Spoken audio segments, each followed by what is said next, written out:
हम लोग ट्रेन से आते जाते रहते हैं अक्सर, तो दो ट्रेनों के बीच में जो जॉइंट सेंटर है ना, वहीं पर जो बेसिन लगा होता है वहीं लोग चादर बिछा देते हैं और नमाजी लोग 5 वक्त नमाज अदा करते हैं। बड़ी मुश्किल हो जाती है। कोई किसी को अब लेटरिन जाना है, इनका नमाज चल रहा है, उसकी हालत समझो ना भाई, लेटरिन जाना है उसको और तुमने वहाँ चादर बिछा दिया है, क्या होगा उसके साथ? पजामा खराब हो जाएगा उसका तुम्हारे नमाज के चक्कर में।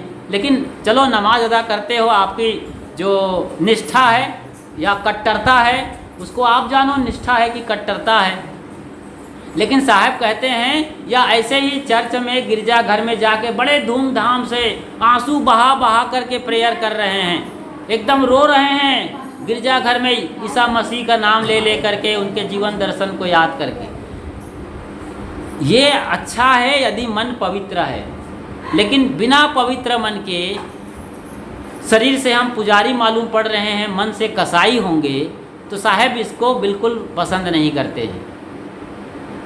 ये सदगुरु कबीर साहब को, उनके अनुवर्ती संतों को और उनके भक्तों को बिल्कुल ही गवारा नहीं है कि आप देव स्थान में तो बड़े धूमधाम से पुजारी, प्रेयर करने वाले और नमाजी बने हों, लेकिन बाहर आकर के आप आराम से बकरा मुर्गी भेड़ खा जाते हैं। अभी बकरीद में लोग खून के साथ पूरा ऊँट निगल गए, भेड़ निगल गए, बकरा मार के खा गए, और पंडितों को भी साहब ने नहीं छोड़ा है बीजक में। संतो पाड़े निपुण कसाई, बकरा मारी भैंसा पर धावे। कल हमने बात की थी कि ईश्वर की क्या ज़रूरत है।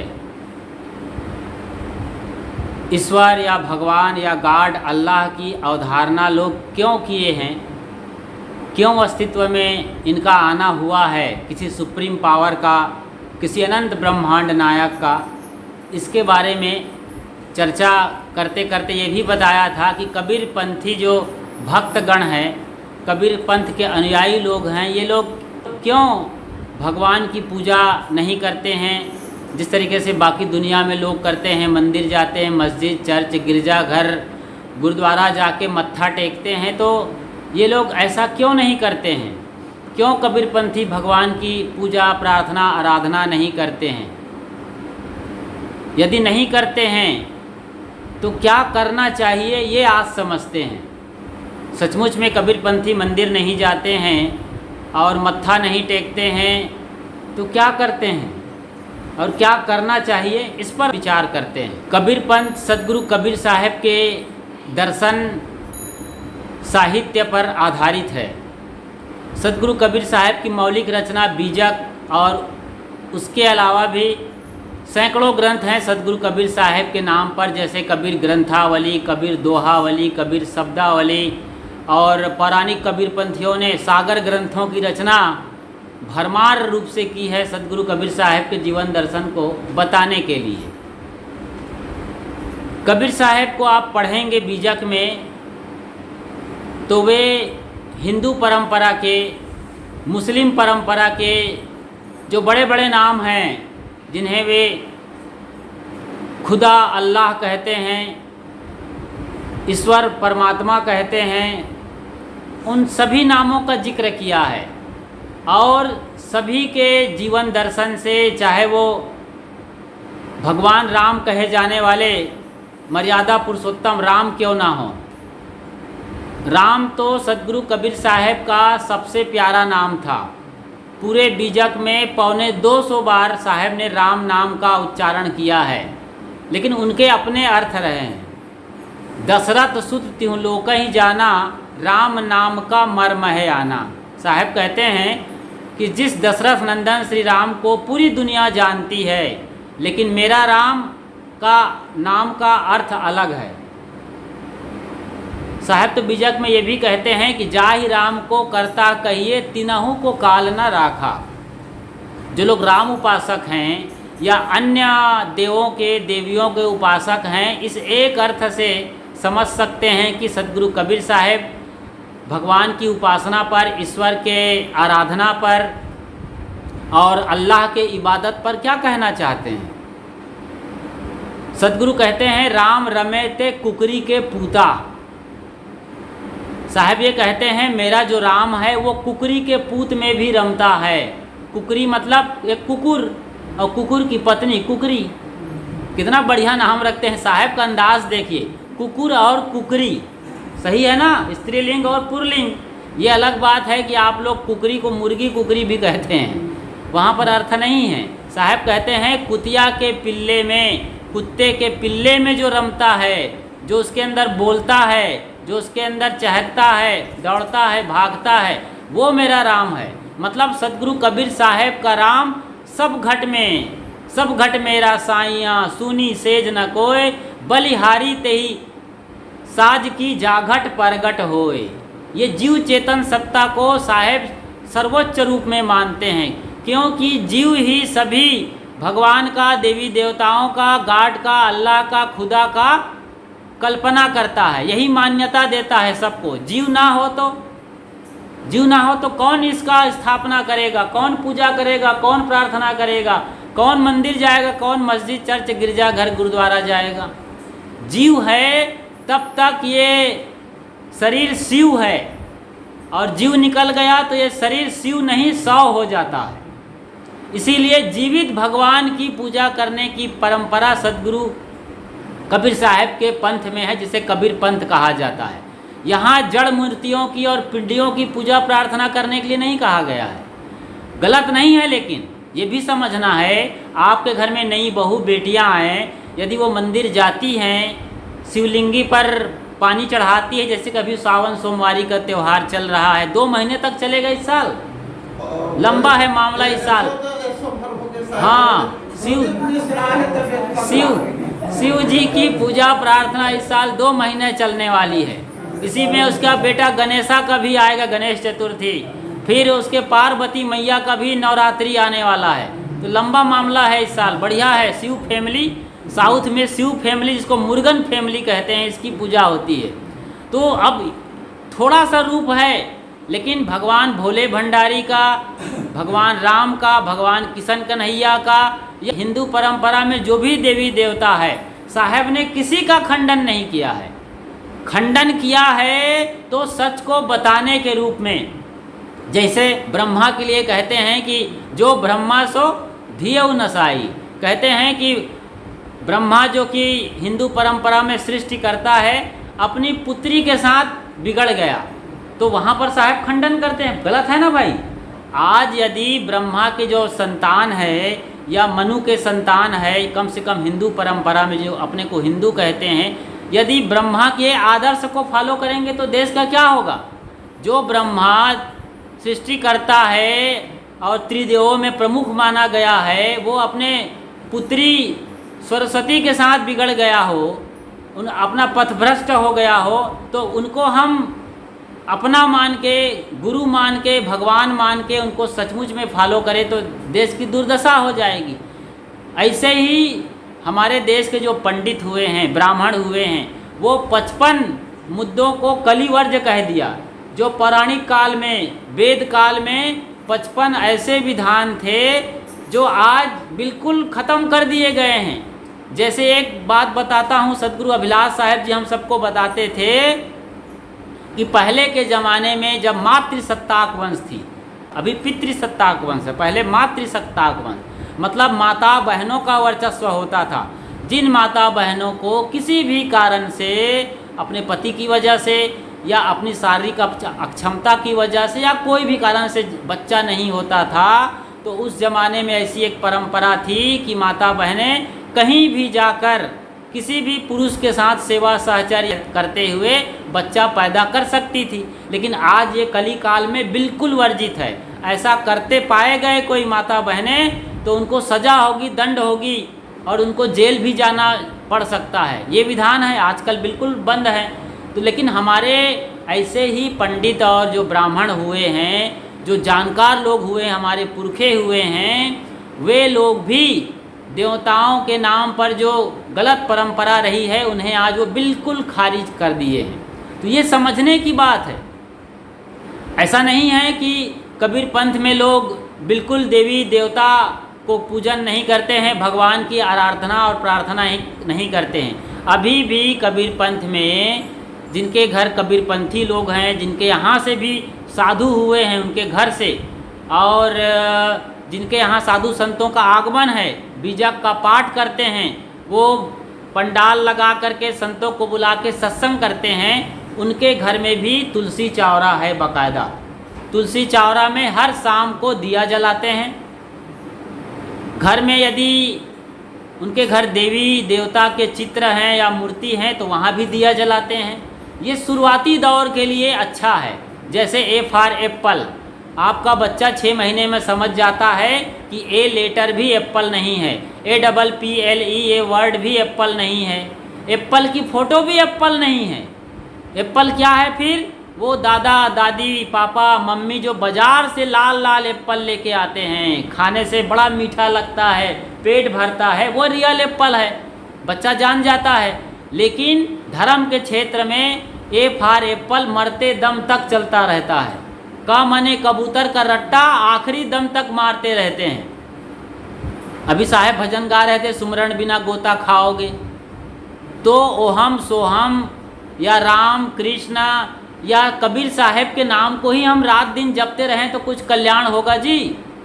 मन को एकाग्र करने के लिए राम नाम जपना अच्छा है, और राम राम जपना और पराया माल अपना, इस सिद्धांत को यदि आदमी जीता हो, मतलब मंदिर जाता हो, चर्च मस्जिद गिरजा घर गुरुद्वारा जाता हो, धूमधाम से पूजा करता हो, अपना भेंट बंदगी सब चढ़ाता हो, मान्यता मांगता हो, ठीक है, भगवान के दरबार में, अल्लाह के मस्जिद के अंदर, इबादत गाह में और लॉर्ड के प्रेयर स्थान में, चर्च में तो बढ़िया पुजारी मालूम पड़ रहा है आदमी। लेकिन जैसे ही मंदिर मस्जिद चर्च गिरजा घर गुरुद्वारा से निकला, वो एकदम कसाई हो गया।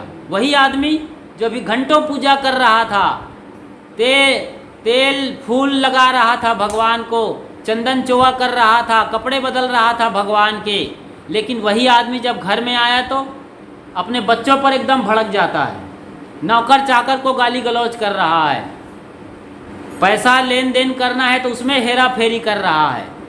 एक बड़ा सेठ था, तो गणेश चतुर्थी के दिन गणेश की स्थापना किया और कहा, लंबोदर भगवान आप घर में विराजमान रहिए और मैं तो अब जा रहा हूँ दुकान, आप यहाँ बैठिए, सब सेवा होगी आपकी, जो मांगेंगे वो मिलेगा। गणेश भगवान ने कहा कि देखो मेरे भगत हो ना, तो आज मेरी 3 दिन से मैं बैठा हूँ यहीं, और तुम दुकान जाते हो, रोज़ यही बोल के जाते हो कि दुकान जा रहा हूँ, आज मैं तुम्हारा दुकान देखना चाहता हूँ। कहे भगवान आप बैठिए, आपको रायपुर की मिठाई पसंद नहीं है तो हम नागपुर और कानपुर से मिठाई मंगा देंगे, लेकिन आप यहाँ बैठिए आराम से, दुकान में क्या करिएगा, वहाँ बहुत भीड़ रहती है, हो हल्ला शोरगुल में शांति भंग हो जाएगी आपकी। नहीं, कहा मैं तो जाऊँगा ही आज।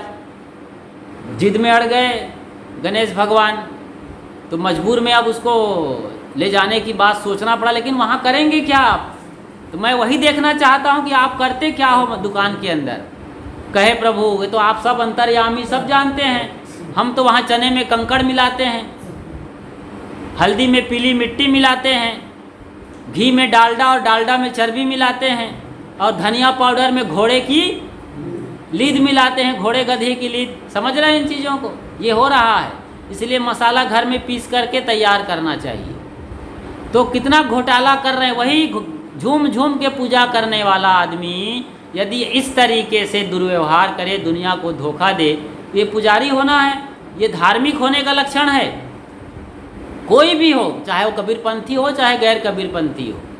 इसीलिए कबीरपंथी जीवित सद्गुरु संतों को भगवान समझते हैं। जो गुरु अपने आप में स्थिर है, अपनी रहनी गहनी में सावधान है, आत्मा की आवाज़ को बोलता है, जिसका सब कुछ पवित्र हो गया है, ये मन तो निर्मल भया जैसे गंगा नीर, पाछे पाछे हरि फिरे कहत कबीर कबीर, इस सिद्धांत को जो फॉलो करता हो, ऐसे सद्गुरु जीवित भगवान की कबीरपंथी पूजा करते हैं। और न सिर्फ कबीरपंथी साधु संत की, बल्कि जो भी गुरु पीर औलिया आ जाए, जो अपनी रहनी गहनी में पक्के हों, आदत आचरण से एकदम मजबूत हों और धर्म के पथ पर चलते हों, अपना कल्याण करते हों, दूसरों को कल्याण बांटते हों, ऐसे कल्याणकारी महापुरुष की कबीरपंथी अनुयायी भक्तगण पूजा करते हैं।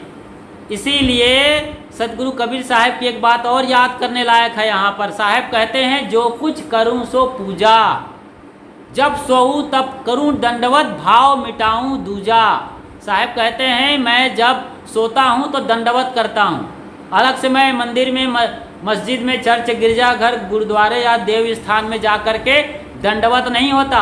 करते हैं ना ब्राह्मणों को लोग, उनके अनुयायी, दंडवत पाए लागी महाराज। अब आजकल तो कोई दंडवत होता नहीं है, ऐसे ही बोल देते हैं दंडवत पाए लागी महाराज, और खड़ा है एकदम बांस जैसे। दंडवत का मतलब है डंडे के समान अपने को गुरु चरणों में बिछा देना। अहंकार खड़ा हो तो शरीर को बिछाने से भी क्या होगा।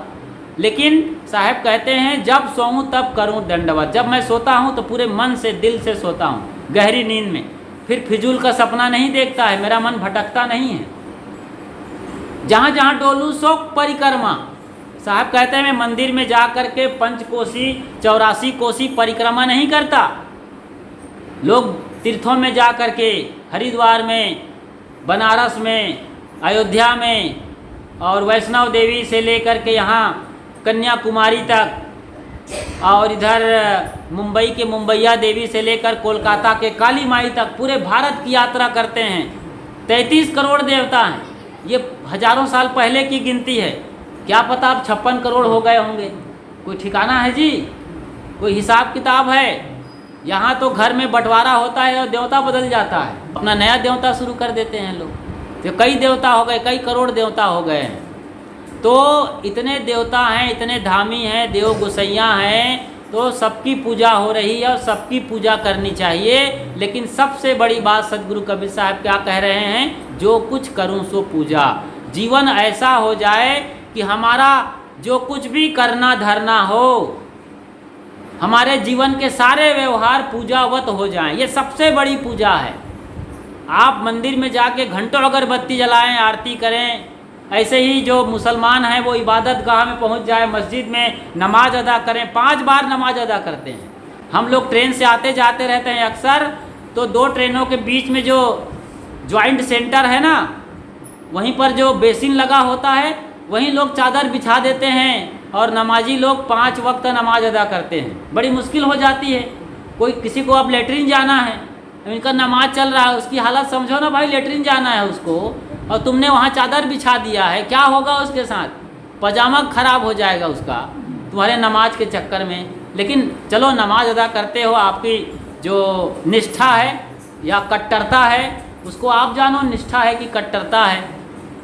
लेकिन साहब कहते हैं, या ऐसे ही चर्च में, गिरजाघर में जाके बड़े धूमधाम से आंसू बहा बहा करके प्रेयर कर रहे हैं, एकदम रो रहे हैं गिरजाघर में, ईसा मसीह का नाम ले ले करके, उनके जीवन दर्शन को याद करके। ये अच्छा है यदि मन पवित्र है, लेकिन बिना पवित्र मन के शरीर से हम पुजारी मालूम पड़ रहे हैं, मन से कसाई होंगे, तो साहब इसको बिल्कुल पसंद नहीं करते हैं। ये सदगुरु कबीर साहब को, उनके अनुवर्ती संतों को और उनके भक्तों को बिल्कुल ही गवारा नहीं है कि आप देव स्थान में तो बड़े धूमधाम से पुजारी, प्रेयर करने वाले और नमाजी बने हों, लेकिन बाहर आकर के आप आराम से बकरा, मुर्गी, भेड़ खा जाते हैं। अभी बकरीद में लोग खून के साथ पूरा ऊँट निगल गए, भेड़ निगल गए, बकरा मार के खा गए, और पंडितों को भी साहब ने नहीं छोड़ा है बीजक में। संतो पाड़े निपुण कसाई, बकरा मारी भैंसा पर धावे, दिल में दर्द न आई। आज भी यह हो रहा है। गनीमत है कि पहले बंद हो गया होता तो ठीक था, लेकिन आज भी ये सिलसिला जारी है। वो भी बड़े बड़े देव स्थान में, पवित्र स्थानों में बलि प्रथा है। छोटे रूप में है, छुपे रूप में है, लेकिन ये भी आज चल रहा है। तो निरीह और मूक प्राणियों की हत्या करके 2 बूंद चढ़ा देना और बाकी सारा मरा हुआ जानवर गटक जाना, ये कोई पूजा है? ये कोई प्रार्थना है? इसीलिए कबीरपंथी साधु संत और अनुयायी भक्त लोग मंदिर में जाके ऐसा ढोंग वाला काम नहीं करते, पोगापंथी का काम नहीं करते हैं। अरे सच्चे पूजा करो, सच्ची प्रार्थना करो, तो ऐसा करना चाहिए। ये है सही ढंग से समझना और जानना। तो सचमुच में सभी घट में जो वास करने वाली चेतन आत्मा रूपी ईश्वर और परमात्मा है, खुदा और अल्लाह, वही तो चिल्ला रहा है, वही अल्लाह है, वही चिल्ला रहा है, वही गॉड है जो लॉर्ड बन के सबके भीतर में बैठा हुआ है, वही ईश्वर है जिसके इशारे से सारा शरीर काम कर रहा है, वही भगवान है जिसकी भगवत्ता से सारा शरीर मिट्टी पानी आग हवा से शरीर बना है। भगवाना, भा से भूमि, गा से गगन, वा से वायु और ना से नीर, आ से आकाश। तो ये भगवान की पूरी परिभाषा होगी।